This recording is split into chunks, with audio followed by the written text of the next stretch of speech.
The first time my phone buzzed that night, it wasn't from any notification I recognized. It was a single message from an unknown number. Just 2 words: help me. I would have ignored it if it hadn't come from my own number. It was past midnight. The screen glowed against the darkness of my room, the blue light reflecting in the window beside my bed. I could see my own reflection staring back at me, tired, confused. And then, for half a second, I thought the reflection moved differently than I did. That's when I realized this wasn't random. It started the day I found that phone. It was a gray afternoon when I stopped by a small cafe on the corner of 5th and Wren. I'd been there before. Quiet place, smell of roasted beans and old wood. I usually went there to get work done after my shift at the IT help desk. That day, the cafe was half empty. A couple sitting by the window, an old man reading the paper, and right near the sugar counter, I noticed it. A phone, just lying there. It wasn't locked. No passcode, no fingerprint, nothing. I hesitated for a moment, then picked it up. Maybe I could check for an emergency contact, or a number labeled Mom, something to call. The wallpaper was plain black, battery at 9%, only one text notification on the lock screen, 3:01 a.m., from Help Me. I frowned. Maybe someone was pranking, or it was a glitch. Curiosity got the better of me. I swiped open messages. The entire thread was filled with that same sender, Help Me, sending the same text over and over again every night around 3:00 a.m. And the contact number. It was the exact same number as the phone's own SIM card. For a moment, I thought I understood. Maybe the owner had tried to text themselves for help, somehow. But the timestamps didn't line up with any logic. The messages were sent while the phone was clearly active, unlocked, being used for other things. I should have handed it to the barista right then, but something about it felt personal, like I'd stumbled onto something I shouldn't have seen. I scrolled through the photo gallery just to see if I could find an ID, a face, something. The photos were mostly normal. Streets, mirror selfies, grocery receipts. But at the very end of the gallery, there was a short video clip labeled with a single word, Return. I tapped it. For a moment, the screen stayed black, then static, like old TV snow. And faintly, over the static, a voice whispered something that froze me. You shouldn't have looked. The phone buzzed once. The screen went blank. Then it died. I turned it in to the barista, pretending everything was fine. But as I left, I could swear I heard the phone vibrate one last time from behind the counter. That night, when I got home, my smartwatch pinged. It showed a step count starting at 4:13 a.m. I hadn't moved an inch. At first, I thought it was just a glitch. I worked with tech. I'd seen fitness trackers miscount before, record phantom steps from wrist movements, even sync wrong data from nearby devices. But the timing, that was what unsettled me. 4:13 a.m. every night. Exactly. The next morning, I checked the app logs on my smartwatch. The entries were clean. No syncing errors, no duplicate device nearby, just steps. Between 4:13 and 4:17, about 87 steps recorded each night, as if I'd gotten up, walked around, then gone back to sleep. But I hadn't. I started keeping my phone on my nightstand, face down. By the fourth night, I woke up to another alert. My heart sank before I even looked. 4:13 a.m. Activity detected. I turned my wrist, expecting the same numbers. Instead, there was a location pin. It showed the steps starting inside my bedroom, then circling the hallway and finally stopping right outside my door. That morning, I tore through my apartment, checked locks, windows, even installed a motion sensor. Nothing.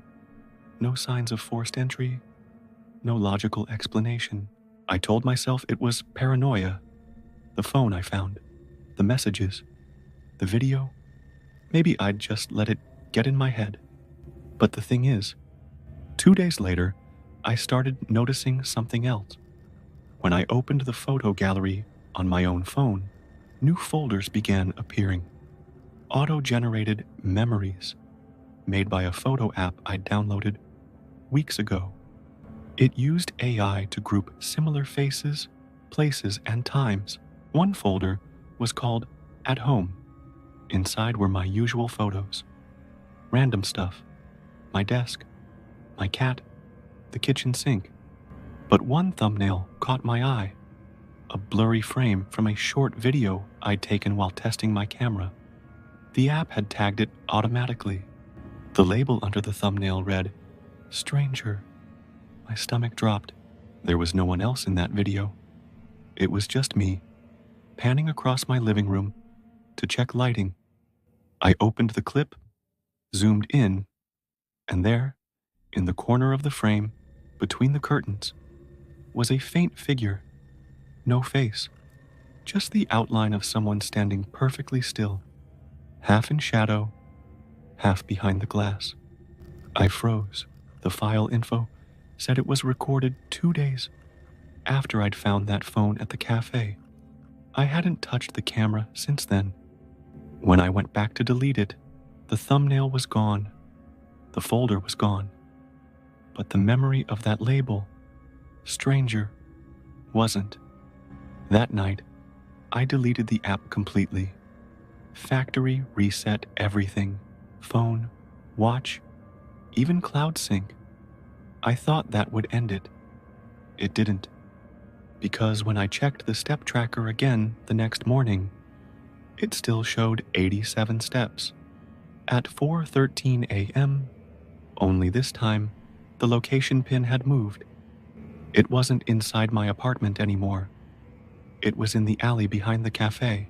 By then, sleep had become impossible. I'd lie awake at night, staring at the soft glow of my watch face, waiting for 4:13 to come and go. Sometimes, I'd even turn the watch off completely. But in the morning, it always powered itself back on, always with a new reading logged between those same 4 minutes. That Friday night, I decided I was done being scared of a glitch. I went back to the cafe. It was close to midnight, empty except for one barista closing up. The place looked different at night. Shadows leaned longer, the soft jazz replaced by the hum of refrigerators. I ordered a coffee I didn't drink and asked if anyone ever came to claim a phone a few days ago. The barista frowned, wiped her hands on her apron. "Yeah," she said after a pause. "But it was weird. The guy came in, said he'd lost it, but he didn't look right. Did you give it to him?" I asked. She hesitated. "I did, but not even 5 minutes later, he came back, asked if someone else had found it first." My stomach tightened. "Did he leave a name?" She shook her head, just looked at me, then said, "If they looked at it, it's already too late." Then he walked out. I didn't sleep that night. At 4:13, I was sitting up, eyes locked on my watch. I'd left my phone recording video, facing my bed, to prove I wasn't moving. When the watch buzzed, I didn't move, but I could hear something. A faint creak from the hallway. Then another. The step counter started ticking upward. 1, 2, 3. The creaking grew closer. 4:15. My door handle rattled, softly like someone testing it. My breath caught. I stared at the shadows under the door. For a moment, they shifted, like someone's feet were there. But no sound, just stillness. When the watch finally went silent again, I waited another minute before moving. Then I reached for my phone to stop the recording. It was gone. Not misplaced. Gone. I tore apart my blankets, checked the floor, the nightstand. Nothing. I didn't find it until the next morning when I went through the hallway to leave for work. It was sitting on the floor, face down, right outside my door. My hands were shaking when I opened the camera roll.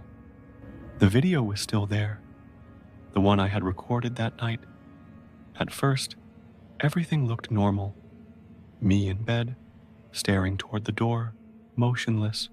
Then, right as the handle moved, the frame glitched, just for a second, and a tall, pale shape appeared, standing at the end of the hallway, blurred, almost translucent, but facing directly toward the camera.